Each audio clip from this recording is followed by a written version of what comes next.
Hey guys, welcome back to the CryptoJobs YouTube channel. I'm your host, and today we're delivering a crucial update on Bitcoin. The price broke under the local downtrend, showing some brief buy pressure, but technically it's still stuck in a large time frame neutral zone and under many big resistances. To keep it simple, we are in a consolidation phase between 94,000 and the low at 81,000 for now, meaning no direction for the long term yet. The key weekly resistance remains at 100.5K and 101K.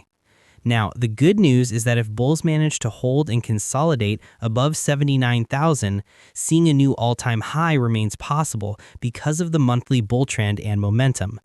For the short-term outlook, the $92,500 to $93,000 zone is acting as big resistance.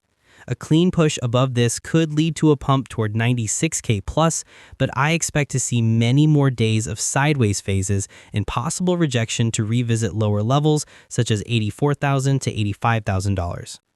Keep in mind the critical warning: a weekly candle close under $78,500 could trigger a long-term sell signal and trend reversal. Now, before you go, I want to talk about how you can take your trading to the next level with me. I'm running a free Telegram channel for all my quick updates and market insights, and my free VIP group for even more setups and a closer look at our trading strategy. The links for both are right in the description. Peace out.